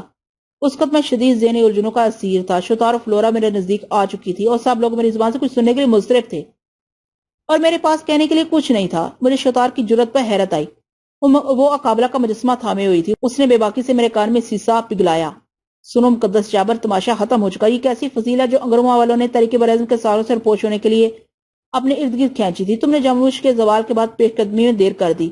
اب ایک یہی صورت ہے کہ تم اقابلہ کا یہ منحوس مجسمہ تباہ کر دو، اور یقین کرو کہ راستے تمہارے خیر مقدم کے لیے خود آگے بڑھیں گے۔ شوتار کے لہجے میں مسار کی ملکہ کا شکوہ تھا۔ میں نے اس کے ہاتھ سے مجسمہ چھین لیا، اس کے رخسار پر الٹا ہاتھ رسید کیا اور وہ لوٹتی ہوئی دور جا گری۔ ملکہ شوتار حق پر ہے۔ امرتا نے بھی گستاخی کی۔ چپ رہو، یہ کبھی نہیں ہو سکتا۔ میں اسے محفوظ رکھوں گا چاہے انگروما کا سارا لشکر تباہ ہو جائے، میں نے تیش میں کہا۔ پھر ہم اندر داخل نہیں ہو سکتے۔ فلورا بھی ان کی ہمنوا بن گئی۔ تم بھی فلورا؟ میں نے نفرت سے کہا، تم بھی میری ہمنوا نہیں ہو؟ میں تمہیں اپنی دانست میں ایک بہترین مشورہ دے رہی ہوں اور مجھے کسی مشورے کی ضرورت نہیں۔ میں نے اس مجسمے کی حفاظت کا عہد کیا اور میں اپنی زندگی تک اسے اپنے سینے سے لگائے رکھوں۔ تم سب میرے احساسات سمجھنے سے قاصر ہو کیونکہ تم بھینگے ہو، تم جانور ہو، تم وہ نہیں ہو جو میں ہوں۔ میں نے زہریلے لہجے میں کہا۔ مقدس جابر، بوڑھا لانسی شفقت سے بولا، ہم تم سے رحم کی درخواست کرتے ہیں۔ ہمارا بہترین ساحر گرومے اس قیامت کے آندھی کی نظر ہو چکا ہے۔ ہمارے علم ناکام ہو گئے ہیں۔ ہم یہ آندھی اپنی راہ سے نہیں ہٹا سکتے۔ تب وقت ہے کہ ہم اقابلہ کا مجسمہ ختم کر کے تاریخ براعظم میں ایک مکمل انقلاب برپا کر دینے کا اندیہ دیوتاؤں سے نہ لے لیں۔ اصرار مت کرو جابر، وہ ہماری دشمن ہے، حالانکہ ہم نے اسے دوستی کی پیشکش کی ہے، اس کی سربراہی میں یہ نظام چلانے کا عہد کیا ہے۔ میں یہ نہیں کر سکتا بوڑھے گید، میں نے سختی سے جواب دیا۔ تو ہمارے لیے کیا حکم ہے؟ گروٹا نے ڈرتے ڈرتے زبان کھولی۔ وہ کہاں آرام کر رہا ہے؟ میں نے چیخ کر کہا، وہ تمہارا سردار ریما جین، وہ کہاں غائب ہے؟ اسے کہو وہ کچھ ہاتھ ہلائے، اسے آواز دو وہ اقابلہ کی منت کرے، اس کی قدم بوسی کے لیے حاضر ہو۔ میں نے جاملوش کو ختم کر کے اپنا کام انجام دے دیا ہے، اب کچھ ریما جین کو بھی کرنا چاہیے۔ اب کچھ ریما جین کو بھی کرنا چاہیے۔ کیا اس وقت آئے گا جب میں اس کے لیے زرنگار تخت بچھاؤں گا؟ مقدس ریما جین ہر بات سے باخبر ہوگا، امرتا نے اس کی وکالت کی۔ اسے باہر آ جانا چاہیے امرتا، میں نے تنزن کہا۔ اگر وہ نہ آیا؟ فلورا نے خوفزدہ لہجے میں پوچھا۔ تو پھر ہم یہی آرام کریں گے، ہمارے ساتھ بہت سی عورتیں ہیں، سامنے سمندر ہے جس میں عمدہ مچھلیاں ہیں، ہم اپنی انگلی سے آگ لگا سکتے ہیں، ہمارے پاس بڑی مقدار میں شراب ہے، شاید ان ساروں کو ہمارے حال زار پر کبھی رحم آ جائے جنہوں نے یہ خوبصورت آندھی ہمارے قریب اٹھائی ہے۔ جابر، فلورا میرے لہجے کی تلخی سے نڈھال ہوگی، تم کیا ہو؟ میرے لبوں مسکراہٹ پھیل گئی. مجھے خود خبر نہیں کہ میں کیا ہوں. سنو ساتھیوں، میں نے فلورا کو جواب دینے کے بعد مزمل لوگوں کو مخاطب کیا. یہ کنارے کنارے ڈیرے ڈال دو. اگر جگہ کم ہے تو کشتیوں میں ٹھہر جاؤ اور اپنے شراب کے بطر ہلکے کرنے شروع کر دو. تمہیں آرام کی ضرورت. اور جب تک ریما جن تمہاری خیر خبر لینے آ ہی جائے گا. ممکن ہے اس کے پاس کوئی بڑا جادو ہو. یہ ایک بہت سنجیدہ اور نازک وقت تھا. زہرا کا کی کھوپڑیاں ہاتھوں میں اٹھائے انگروما کے عالم اور سارے آسمانوں سے مخاطب تھے. جدھر دیکھیے ادھر سارے عبادت و ریاضت میں مصروف ہو گئے تھے. مجھے بے نیاز دیکھ کر میرے قریب کی بھیڑ چھٹ گئی اور میں نے فلورا شوتار دونوں کو اپنے بائیں بازو کے حلقے میں لے لیا اور میرے دوسرے بازو میں اقابلہ کا مجسمہ تھا. میں خود کو بہت تھکا ہوا محسوس کر رہا تھا. جب آندھی کی طرف نظر جاتی تو جسم میں ایک بیکلی سی ہوتی تھی. میں نے لیے ہوئے ایک چٹان پر دراز ہو گیا. اقابلہ کا مجسمہ میں نے اپنے ایک پہلو سے دبا لیا اور فلورا نے میرے ہاتھ دبانے شروع کر دیے. انگروما کی ناظرینوں نے جلدی ہماری خدمت میں گوشت و مشروبات پیش کر دی. شوتار نے کچھ کہنا چاہا تو میں نے پہلے ہی جملے پر اسے خاموش کر دیا. میدان جنگ میں اگرچہ لاشوں کا انبار تھا اور زمین خون سے نم ہو گئی تھی، مگر وہ ایک طرف انگروما کے ساروں کی عبادت کا بنا ہوا تھا، دوسری طرف میرے عشرت قدر میں تمام امور بلائے طاق رکھ دیے تھے. جو اپنی حد میں تھا اسے میں نے پوری طرح انجام دے دیا تھا. اب آگے کا کام میری حد سے باہر تھا. آگے اندھیرا تھا، ریت کا طوفان تھا، لکودک صحرا تھا. وہ جان رہی ہوگی کہ میں اس کے لیے کیا سوچتا ہوں. میں صرف اسی کے لیے سوچتا ہوں. میں نے پورے لشکر سے نبرت ازما ہو کے اس کا مجسمہ محفوظ کیا تھا. اس مجسمے کی موجودگی سے ان باغیوں میں میرے خلاف جو نفرت بڑھ رہی تھی میں اس سے بھی آگاہ تھا. وہ سب مجھ پر اچانک کسی بھی وقت ٹوٹ سکتے تھے. میں اپنے دوستوں کی محفل میں نہیں تھا. رات کے اندھیرے میں ایسا محسوس ہوا جیسے ریت کا طوفان کمزور پڑ گیا ہو. جب مجھے یہ بتایا گیا تو میں نے لانسی کی سرکردگی میں ایک متصل قافلہ اس کی طرف روانہ کرنے کا حکم دیا. مشلوں کی روشنی میں لانسی کی حوصلہ افزائی کے لیے بہت سے ساحر بھی اس کے پیچھے پیچھے چلے، مگر تھوڑی دور جانے کے بعد جب لانسی اس کے ساتھیوں کی چیخیں گونجی تو وہ ساحل کی طرف بے تحاشا بھاگتے ہوئے آئے. لانسی جیسے بے بدل ساحر کے ساتھ بھی ریت کے خون اشام زروں نے مغایرت کا رویہ جاری رکھا. اب کوئی اور قافلہ ریت کے طوفان کی طرف کوچ کرنے کا قصد نہیں کر سکتا تھا. وہ ساری رات کرب میں گزاری.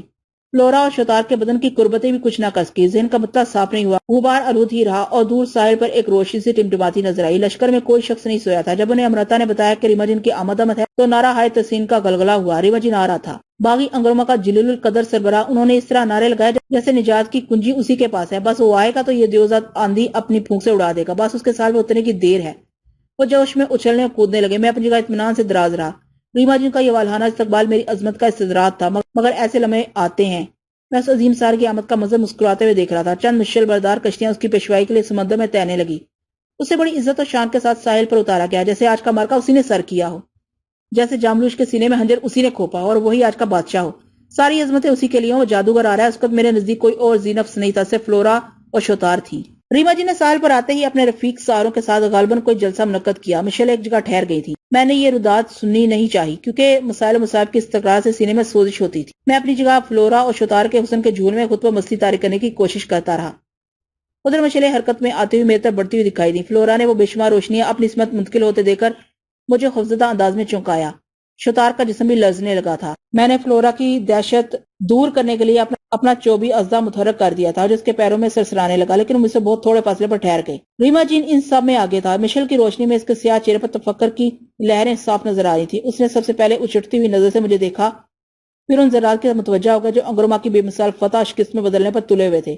چند لمحوں تک وہ بغور اس دیوار کا جائزہ لیتا رہا. پھر اس نے عجیب و غریب انداز میں کوئی عمل پڑا اور کسی مسخرے کی طرح اپنے ہاتھ نچائے. اس کی انگلیوں سے روشنی کی لکیریں پھوٹنے لگی تھی. یہ روشنی اڑتی ہوئی دیوار کی فصیل پر پڑی تو سورج ذرات چمکنے لگے، مگر وہ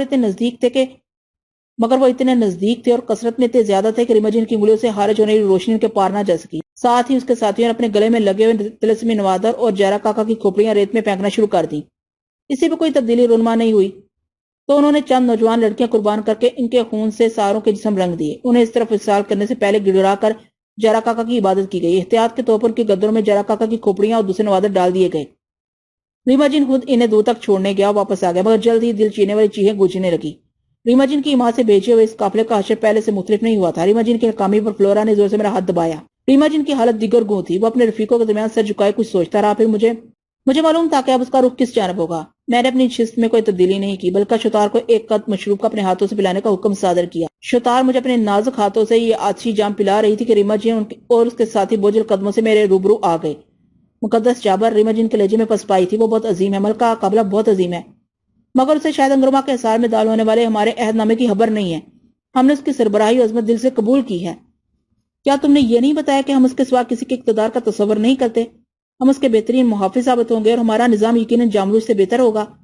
میں نے کروٹ بدلی. آج پہلی بار ریما جن براہ راست مجھ سے اتنی قربت کے ساتھ ہم کلام تھا. میں نے سوچا میں نے سوچا تھا میں کہوں گا آج تمہارا کوئی ترجمان نمائندگی کیوں نہیں کر رہا ہے، مگر ریماجن بہت سنجیدہ نظر آ رہا تھا۔ میں نے شطار کے کان کاٹتے ہوئے اسے جواب دیا، ریماجن تمہاری زبان سے یہ کلمات سن کر مجھے حیرت ہو رہی ہے، یقیناً وہ بہت عظیم ہے۔ اس نے انگروما کے سرکش اور باغی سارے عزم کو اپنی تعریف و توصیف و مجبور کر دیا۔ اب تم اسے زمانہ تک یہ یقین دلانے کی کوشش کرتے رہو کہ تم اس کے وفادار ہو، تمہاری نیت میں کوئی آلودگی نہیں، ممکن ہے کسی دن اسے تم پر ترس آ جائے۔ ہم اسے یقین ضرور دلائیں گے، وہ تعصب سے بولا۔ اس نے اچانک اپنی انگلی گھما کے چند سہروں کے سوا باقیوں کو وہاں سے رخصت کر کے ایک نادیدہ تہخانہ قائم کیا۔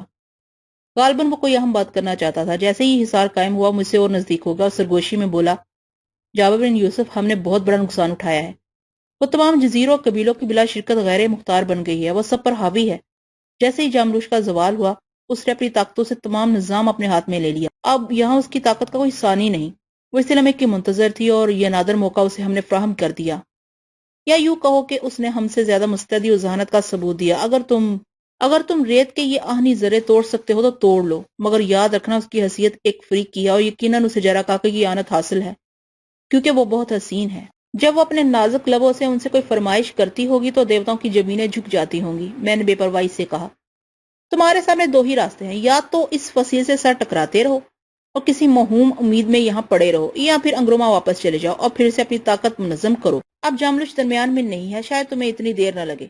وہ مجھ سے اور قریب ہو گیا اور اتنی نرمی سے بولا کہ اس کی حلاوت سے مجھے اپنی سماعت میں کسی نقص کا گمان ہوا۔ جابر بن یوسف، اب بھی ہم اسے شکست دے سکتے ہیں، اس کا مجسمہ ہمارے پاس ہے، ہم اسے تباہ کر دیں گے، پھر یہ قلعہ بھی گر جائے گا۔ تم ابھی اس کی عظمت کے گن گا رہے تھے، میں نے ہنس کر کہا، اور اب اس کی تباہی کے در پہ ہو۔ یہ کہتے ہوئے میں نے اس کا قائم کیا ہوا حصار توڑ دیا۔ ریمجن، میں اس کے خلاف کوئی سازش برداشت نہیں کر سکتا۔ میں تم پر آخری بار یہ بات واضح کر دینا چاہتا ہوں کہ میں اس کی شدید نفرتوں اور غصوں کے باوجود اس سے تا زندگی وفادار رہوں گا، اور مجھے تمہارے ان طلسم خانوں، مسندوں، سہرانہ شبدوں میں کوئی دلچسپی نہیں۔ میں صرف اس سے دلچسپی رکھتا ہوں، یہ سب کچھ میں نے اسی کی قربت کے حصول کے لیے کیا ہے۔ میرے تیج سے ریمجن کے چہرے کا رنگ اور سیاہ ہو گیا، اس کے ہونٹ کپ کپانے لگے۔ اقابلہ کا مجسمہ میرے پہلو میں دبا ہوا تھا۔ اس خدشے کے پیش نظر کے کہیں ریمجن مجھ پر غصے میں حملہ ور نہ ہو جائے، میں احتیاطاً اٹھ کے بیٹھ گیا۔ وہ، ریمجن نفرت اور حقارت سے بولا، وہ تمہیں کبھی قریب نہیں آنے دے گی، تو اس کی مسند اور عظمت و شوکت خطرے میں پڑ جائے گی۔ جابر بن یوسف، اس کے دانت کٹکٹانے لگے، ہم نے دوستوں کی طرح عہد کیا ہے، میں تم سے اس دوستی کے نام پر مطالبہ کرتا ہوں کہ تم اپنی ضد سے باز آ جاؤ، ورنہ میں نے درمیان میں دخل دیا، ورنہ تم دشمنی پر اتر آؤ گے۔ ریمجن، تم اپنی سطح سے کمتر باتیں کرنے لگے ہو، جاؤ میرے پاس سے دور ہو جاؤ۔ اگر اس کی پسندیدگی درکار ہے تو اسے یہ یقین دلانے کی کوشش کرو، نفرتوں سے تمہیں کچھ حاصل نہیں ہوگا۔ ہمارا تمہارا عہد نامہ برقرار ہے، دیوتا اس کے گواہ ہیں، اور میں اس پر کاربند رہنے کا عہد کرتا ہوں۔ ریمجن نے میرے لہجے کے عزم سے اندازہ لگا لیا تھا کہ اس سلسلے میں مزید کسی گفت و شنید سے کچھ حاصل نہ ہوگا۔ اس کی آنکھیں سرخ ہو گئی تھیں۔ میں اب بہت محتاط ہو کے اس کی نقل و حرکت پر نظر رکھے ہوئے تھا۔ تمام ساحر پھر میرے گرد جمع ہو گئے تھے، ان کے تیور یقیناً اچھے نہیں تھے۔ ایک بار پھر کچھ تلخ اور ترش جملوں کا تبادلہ ہوا۔ وہ لوگ جو کل میرے اشاروں پر اپنی جانیں قربان کر رہے تھے، ریمجن سے آنے کے بعد مجھ سے قطر ناراض ہو گئے تھے۔ ان کی زبان لڑکھڑا رہی تھی اور وہ بار بار بے چینی سے پہلو بدلتے تھے۔ میرے لیے زیادہ دیر تک بیٹھے رہنا دشوار ہو گیا۔ میں مجسمہ اٹھائے ہوئے کھڑا ہو گیا۔ یہ مجسمہ ہمارے حوالے کر دو، امرتا نے درشتی سے کہا۔ چپ رہنا ہنجار، میں نے قابلہ کا مجسمہ اٹھا کے اس کے سر پر دے مارا۔ امرتا کا مغز باہر آ گیا، وہ ایک دھاڑ کے ساتھ زمین پر گر گیا۔ فلورا اور شوتار نے دہشت سے میرے بازو پکڑ رکھے تھے۔ قریب تھا کہ تمام ساحر مجھ پر ٹوٹ پڑے، کیونکہ وہ تمام عواقب و نتائج سے بے نیاز ہو گئے تھے۔ میری ضد اور اپنی حزمیت سے ان پر جنون کا دورہ پڑ گیا تھا۔ ان کے لیے یہ بڑی ہمت شکن، روح فرسا اور اذیت ناک بات تھی کہ جاملوش کے بعد بھی تاریخ براعظم کے دروازے ان پر بند تھے کہ وہ اقابلہ کا مجسمہ حاصل کرنے کے بعد اسے آسانی سے تباہ نہیں کر سکیں گے، کیونکہ وہ ایک زمانے سے انگروما میں یہ ناکام کوشش کر رہے تھے۔ یہ مجسمہ ان کے ہاتھوں میں پہنچ بھی جائے گا تو اس وقت تک محفوظ رہے گا جب تک کہ وہ اسے تباہ کرنے کے لیے کوئی جابر بن یوسف جیسا شخص اپنی صف میں پیدا نہ کر لیں۔ انہیں میری ضرورت تھی کیونکہ میں نے پہلے ہی جاملوش کا مجسمہ ریزہ ریزہ کر دیا تھا، لیکن میرے انکار پر وہ دیوانے ہو گئے اور اسے مجھ سے چھین لینے کے ارادے سے میری طرف بڑھنے لگے۔ میں نے ان کے مشتعل اتوار پڑھ لیے تھے اور ان کی برہم آنکھیں تاک لی تھی۔ اگر یہاں کوئی میرا رفیق تھا تو فلورا تھی یا شوتار تھی، اور اگر یہاں میرا کوئی دشمن تھا تو وہ سب تھے، پورا انگروما تھا۔ میں اس لشکر میں زیادہ دیر تک اپنی ضد قائم نہیں رکھ سکتا تھا کیونکہ یہ صورتحال انگروما جیسی نہیں تھی۔ اس وقت میں نے یہ مجسمہ روح کے غار میں محفوظ کر دیا تھا، یہاں کاہن نہیں تھا، روحیں منتشر پھر رہی تھی اور کوئی محفوظ زندہ نہیں تھا۔ میں ان کے لیے جاملوش کو فتح کر چکا تھا اور ان کی مفاہمت کی مسلط بھی نہیں تھی جو انگروما میں تھی۔ میں ان کے لیے ایک بڑا کانٹا تھا۔ جب تمام لوگ پاگل ہو جائیں تو کون طاقت اور عقل کی بات سنتا ہے؟ اگرچہ میں مشکل سے مشکل حالات میں اپنا دفاع کرنے کی صلاحیت رکھتا تھا، مگر میں تنہا کب تک ان سب کے لیے اس مختصر زمین پر نبرد آزما رہتا؟ یہ ساحل کی ایک مختصر لکیر نما پٹی تھی اور سمندر تھا۔ اگر سمندر میں کودتا تو میرے تعاقب میں کشتیاں دوڑا دیتے، اگر خشکی پر اپنے وجود کا اصرار کیے رہتا تو مجھ پر سکون حرام کر دیتے۔ اس سے قبل کہ وہ اپنی رہی صحیح عقل بھی کھو دے اور مجسمے کے حصول کے لیے مجھ پر ٹوٹ پڑیں یا کوئی غیر دانشمندانہ قدم اٹھائیں، نزاع و انتشار کے اور مسئلے کھڑے کریں، میں نے دلیری سے اپنے قریب کھڑے ہوئے ساحروں کو پیچھے دھکیل دیا اور چیخ کر انہیں دور ہو جانے کا حکم دیا۔ میں تیز سے آگے بڑھا۔ میں اصل میں اس وقت اگر ان کی برہمی اور ناراضی کی موجودہ کیفیت ختم کرنے میں کامیاب ہو جاتا تو میں ان سے بعد میں نپٹے کی تدبیروں پر غور کر سکتا تھا۔ اس کا سب سے اہم بات یہ تھی کہ میں یہاں سے ہٹ جاؤں۔ وہ میرے آگے قدم بڑھانے پر کسمسانے لگے، لیکن جیسے ہی میں ان کے منتقم مزاج گروہ سے باہر نکلا تو انہوں نے میرا تعاقب شروع کر دیا۔ میں نے رفتار تیز کر دی تو انہوں نے بھی میری تقلید کی۔ فلورا اور شوتار پیچھے رہ گئی۔ میں نے اچانک پیچھے مڑ کے کسی درندے کی طرح قہر و غضب کی ایک پھنکار ماری۔ وہ چند قدم پیچھے ہٹے مگر پھر چھپٹنے کے انداز میں مجھ پر لپکے، لیکن ان میں سے ایک ساحر جوش میں آگے بڑھایا۔ میں نے ڈبی کے سینگ ان کے پیٹ میں گھونپنے میں کوئی تساہل نہیں کیا۔ اس کا نتیجہ یہ نکلا کہ ریماجن کا پیمانہ چھلک پڑا۔ وہ میری طرف چیتے کی طرح پھرتی سے چھپٹا۔ مجھے اپنے نوادر استعمال کرنے کی مہلت بھی نہیں مل رہی تھی اور ریماجن سامنے تھا۔ میں نے کوئی اور راستہ نہ دیکھ کے ریت کی فصیل کی طرف بھاگنا شروع کر دیا۔ ان وحشیوں نے وہاں بھی میرا تعاقب جاری رکھا۔ وہ جانتے تھے کہ میں واپس آ جاؤں گا، اور جب میں واپس ہوں گا تو وہ گدوں کی طرح مجھ پر ٹوٹ پڑیں گے اور وہ مجھے آسانی سے ہلاک نہیں کر سکتے تھے، لیکن وہ مجسمہ یقیناً مجھ سے چھین لیتے۔ اگر مجسمے کی فکر نہ ہوتی تو میں تنہا ان سے نپٹ لیتا، مگر پھر ایسی خوفناک صورتحال ہی کیوں پیش آتی؟ پہلے تو میں ریت کے کنارے کنارے بھاگتا رہا، لیکن اس سے انہیں گمان گزرا کہ میں ان سے مکمل طور پر خوفزدہ ہو گیا۔ دشمن کے ذہن میں یہ نقطہ جڑ پکڑ جائے تو وہ اور جارا ہو جاتا ہے۔ انہوں نے ہر طرف سے مجھے گھیر لیا۔ میرے پہلو میں ریت اڑ رہی تھی اور میں اس کے اس قدر نزدیک ہو گیا تھا کہ ذرات میرا جسم چھیدنے لگے تھے۔ اسی لمحے فقطاً ان کا تعاقب کمزور پڑ گیا اور ریما جی نے چیخ کر اپنے ساتھی کو حکم دیا کہ مجھ سے دور ہٹ جائے۔ میں یہ غیر متوقع حکم سن کے حیران ہوا، مگر چند ثانیوں کے شش و پنج کے بعد اس کے مضمرات تک پہنچنے میں کوئی دقت نہیں ہوئی۔ ریما جی نے اپنے ساتھیوں کی مانت پوری طرح ہوش نہیں کھو بیٹھا تھا۔ جب اس نے میں ریت کی دیوار کے نزدیک دیکھا تو اسے یہ خوف پیدا ہوا کہ ریت کہیں مجھے اپنی لپیٹ میں نہ لے لے، اس طرح وہ ہمیشہ کے لیے مجسمے سے محروم ہو جائیں گے۔ مگر اس ایک لمحے کی مہلت میرے لیے بڑی فیصلہ کن ثابت ہوئی۔ اب تک میں نے یا ریما جی نے ریت کا یہ طلسمی پردہ چاک کرنے اور اس میں دال ہونے کی جسارت عمدن نہیں کی تھی، کیونکہ انگرما کے لشکر کے قائدین پر کوئی آنچ آتی تو انگرما کا نام و نشان مٹ جاتا۔ ہم انسانوں کی اتنی بڑی تعداد کو بھیانک موت سے دوچار کرنے کا خطرہ مول نہیں لے سکتے تھے، لیکن یہیں سے میرے ذہن نے ایک اور سمت رہبری کی۔ ضروری نہیں کہ گروہ میں بوڑھے لانسی اور دوسرے ساروں کے لیے یہ ریت ہلاکت کا سبب تھی، تو میرے لیے بھی یہی عمل ہوتا۔ میری اور ریما جن کی بات اور تھی۔ ہم یقیناً سب سے بلند تھے اور ہم پر طلسم اس طرح اثر انداز نہیں ہوتے تھے جس طرح عام سہاروں پر ہوتے تھے، اور پھر میں تو قابلہ کے مجسمے کا امین اور اس کی برتری ہی کا ہوا تھا۔ میرے لیے اس ہلاکت خیز ریت میں دال ہونے پر تردد بزدری تھا۔ میں نے ایک جرت مندانہ قلندرانہ ارادہ کیا۔ اقابلہ تیرے نام پر۔ میں نے ہانک لگا کر فلورا شتار کی طرف حسرت کی نظر سے دیکھا۔ میرا دوسرا قدم ریت کے اندر تھا۔ میری سماعت ان کی چیخیں چند لمحوں تک سن سکی، پھر میں ریت کے طوفان میں گھس گیا اور میری آنکھیں بند ہونے لگی۔ اندر ریت کا طوفان بہت شدید تھا۔ اس نے مجھے کئی ہچکولے دیے، میرے قدم زمین سے اکھاڑنے کی کوشش کی، مگر میں کوئی درخت نہیں تھا، میں کوئی ستون نہیں تھا، میں تو ایک عمارت تھا، میں تو ایک جنگل تھا۔ میرا جسم پر اسرار طاقتوں کے بوجھ تلے دبا ہوا تھا۔ میری کئی آنکھیں تھی، کئی چہرے تھے، کئی جسم تھے۔ میں نے اپنی آنکھوں کے سامنے اڑنے والے ریت کے بگولے چھڑک دیے۔ اس جاور بن یوسف کے خون میں سڑے ہوئے لیگو، نوجوان لڑکیوں کا خون، شکستہ درماندہ بڑھیا کا دودھ، ہربیکا کا مغز شامل تھا۔ میں ریت کے اس طوفان سے جنگ لڑتا، لڑکتا، پھڑکتا آگے بڑھتا رہا۔ ننے ننے ذروں نے راستہ اندھا کر دیا تھا۔ میرے برہنہ جسم میں بے شمار سوئیوں کی طرح ریت چبھ رہی تھی، لیکن میں کلی طور پر اپنے ہوش و حواس میں تھا، بلکہ جوش اور ولولہ پہلے سے تیز تھا۔ میں نے زمین نہیں چھوڑی۔ ریت نے مجھے اپنے پر اٹھانے کے لیے کئی بار یلغار کی، لیکن میں ایسے ہر موقع پر زمین پر بیٹھ گیا۔ جیسے ہی حملے کی شدت کم ہوئی، اٹھ کر چلنے لگا۔ اقابلہ کا وزنی مجسمہ میرے وزن میں اضافے کا سبب تھا۔ میں نے کچھ فاصلہ طے کر لیا تو میرے رفتار میں تیزی آ گئی۔ آگے جا کر ریت کے ان چکروں میں خاصی کمی آ گئی۔ کہ پرسرار آندھی کی ایک ذہیم اور طویل دیوار تھی۔ یہ محسوس کر کے میری شادمانی کی کوئی انتہا نہ رہی کہ میں تمام حوادث سے محفوظ ہوں اور میں نے ریت کا یہ صحرا عبور کر لیا ہے۔ بیرناز کی لالازار بستی میرے سامنے تھی، درخت، جنگل، پانی۔ میں نے پیچھے مڑ کر دیکھا تو ابھی تک وہ دیوار قائم تھی۔ اس دیوار کے باہر انگرما کا لشکر تھا۔ ریت میرے منہ، ناک اور کانوں میں گھس گئی تھی۔ ایک چشمے پر اپنا جسم صاف کر کے میں نے اطمینان کی چند گہری سانسیں لی، ساتھ ہی قابلہ کا مجسمہ بھی بڑی نزاکت سے دھویا، پودوں سے مختلف پھول توڑ کے ایک ہار بنایا، اس کے گلے میں ڈال دیا۔ میں اب اپنے علاقے میں تھا، ایک عرصے بعد، ایک بہت بڑی تبدیلی کے بعد۔ میں اس کا رد عمل جاننے کے لیے بےتاب تھا، ادھر ادھر دیکھتا تھا کہ کئی قریب ہی اس کی آہٹ تو نہیں ہوتی، وہ یا اس کی نمائندہ۔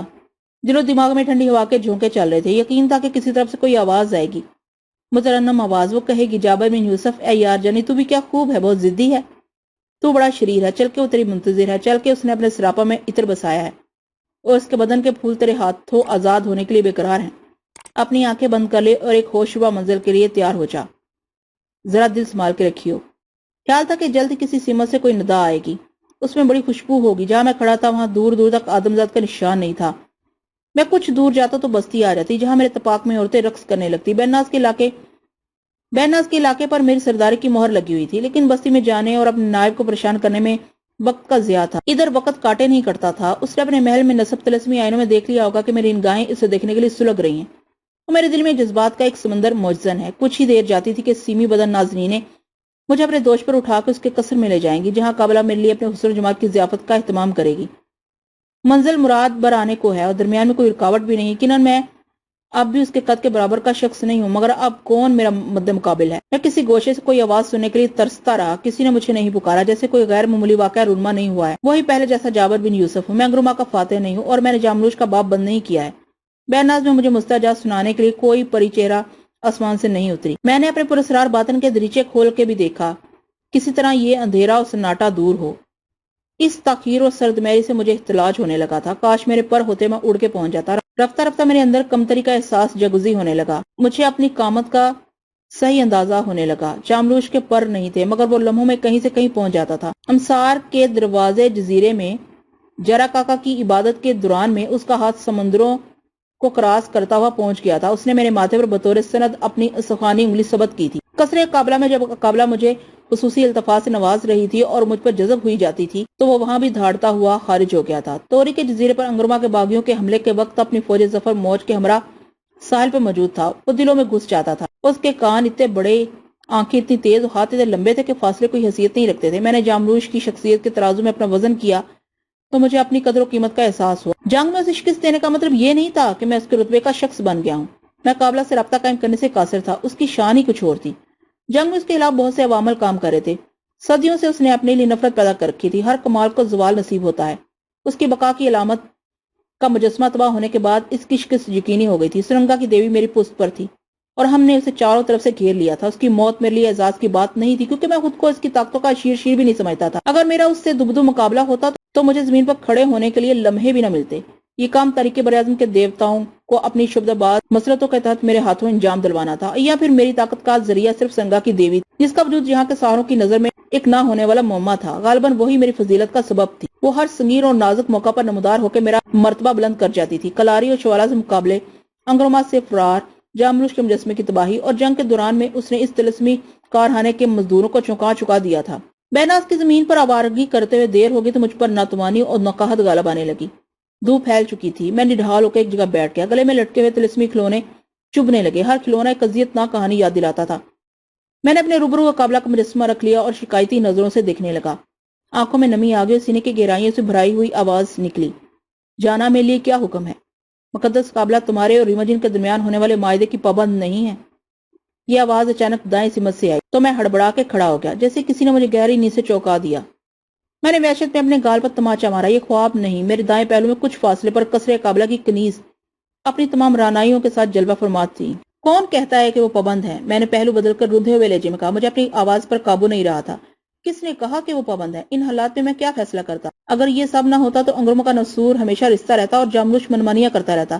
ادھر دیکھو، میں نے بہناز کے ساحل کی جانب اشارہ کرتے ہوئے کہا۔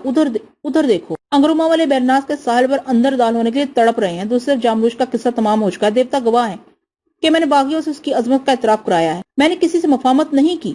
انگرما میں تنہا اس کے مفادات کے لیے جنگ کی ہے۔ میں نے ہر لمحے اس کا خیال عزیز رکھا ہے۔ میں نے سرکش ریمجن کو جھکایا ہے۔ میں نے انگرما کے روحوں کے زندہ پر قبضہ کیا اور اس کا مجسمہ آفتوں سے محفوظ رکھا۔ یہ سب میں نے کس لیے کیا؟ میں زراشی کیوں گیا؟ میں نے یہ جزیرے کیوں فتح کیے؟ وہ ایک معاہدے کی بات کرتی ہے اور مجھے جاملوش اور ریمجن کی طرح اقتدار کا حریص سمجھتی ہے۔ کیا وہ نہیں جانتی کہ میں صرف اس کا حریص ہوں؟ میں اس کی ذات پر اپنا اقتدار چاہتا ہوں۔ اس کے لیے میں نے کیا نہیں کیا ہے۔ میرے جذبات تیزی سے برسنے لگے۔ کیا ابھی کوئی اور آزمائش باقی ہے؟ حکم کرو، اب کون سی کسر باقی رہ گئی ہے؟ لاؤ یہ مجسمہ مجھے دے دو۔ اس نے میرا تمام ہذیان مسترد کر کے کہا۔ میں نے کرب سے کہا، تمہارا یہ جارحانہ انداز میرے دل پر تازیانہ ہے۔ یہ مجسمہ، میں اس کے لیے اپنی جان حاضر کر سکتا ہوں، مگر تمہارے اس مطالبے نے میرا شیشہ دل توڑ دیا۔ سچ ہے میرے اظہار میں کوئی نقص ہے اور میرے جذبے کسی سیاہی سے آلودہ ہیں۔ میں یہ مجسمہ تمہارے حوالے کرتا ہوں۔ اسے کہو کہ وہ کچھ اور طلب کرے۔ وہ مزید گفتگو کی بجائے میری طرف تیز سے بڑھی، اس کی آنکھیں چمک اٹھی تھیں، اس نے چھپٹ کر مجسمہ اپنے ہاتھوں میں لے لیا۔ میں نے محسوس کیا جیسے کوئی مجھ سے کہہ رہا ہو، جابر بن یوسف، تم اپنی زندگی کی سب سے بڑی غلطی کر رہے ہو، یہ تمہارے پاس رہے گا تو اس کی رغبت سوا ہو جائے گی، انکار کر دو، اس کے ہاتھوں سے یہ مجسمہ چھین لو۔ میں نے محسوس کیا جیسے دیوی کی آواز آ رہی ہے اور وہ کہہ رہی ہو، یہ تم کیا نادانی کر رہے ہو، یہ حماقت ہے، اس مجسمے کے لیے انگروما والے پاگل ہو گئے تھے، اس میں قابلہ کی جان بند ہے، انکار کر دو، کیوں اپنے ہاتھ قلم کراتے ہو؟ دوشیزہ نے مجسمہ اٹھا لیا تھا، وہ بہت شادہ نظر آتی تھی۔ میں نے اس کشمکش میں اس کا ہاتھ پکڑ لیا۔ اسے لے جاؤ، میں نے ہر مشورہ رد کر دیا، اس سے کہنا یہ اس کے جابر بن یوسف کا تحفہ ہے جو انگروما سے اس کے لیے لایا ہے، یہ اسے میری طرف سے دے دینا اور کہہ دینا کہ میں وہ نہیں ہوں جو اور ہیں، اسے میرے پاس سے لے جاؤ۔ میں ہر شبے سے بالاتر رہنا چاہتا ہوں، میں اپنی صداقت کا اس سے بڑا ثبوت خود میری جان ہے، میں نے گرگیر آواز میں کہا۔ وہ میرے بازو میں ناز سے ٹھلائی، احتیاط سے مجسمہ اپنے گداز سینے سے لگایا اور میری طرف ابر بدن کے چند پھول پھینک دیے، اور چشموں زر میں نظروں سے اوجھل ہو گئی۔ وہ مجسمہ اپنے ساتھ لے گئی تھی اور مجھے کوئی ملال نہیں تھا، بلکہ میں خود کو بے وزن محسوس کر رہا تھا۔ اسے میرا یہ تحفہ ضرور پسند آئے گا، میں نے اپنی طرف سے ہر قدورت کھرچنے کی کوشش کی تھی اور فیصلہ اس پر چھوڑ دیا تھا۔ ہاں، یہ بات بڑی اذیت ناک تھی کہ اس نے مجھے بہت چھوٹا اور حقیر سمجھا۔ وہ پہلے ہی اشارہ کر دیتی، شاید اسے ڈر ہوگا کہ یہ مجسمہ میرے ہاتھوں میں محفوظ نہیں رہ سکے گا، یا وہ یہ سمجھتی ہوگی کہ میں کبھی بہک جاؤں گا۔ اس نے یہ سوچ کے دل آزاری کی تھی، کیونکہ وہ دنیا میں سب سے زیادہ حسین تھی، میرا مطلوب، میری جان، میری روح تھی۔ اب دیکھیے وہ اپنا مجسمہ حاصل کر کے کیا فیصلہ کرتی ہے۔ اب بھی اگر اسے یقین نہیں آتا تو مجھے اپنی کم نصیبی پر کوئی شکوہ نہیں رہے گا۔ میں اطمینان سے درخت کے سائے میں بیٹھ گیا، جیسے میں ایک بڑے فرض سے سبکدوش ہو چکا ہوں۔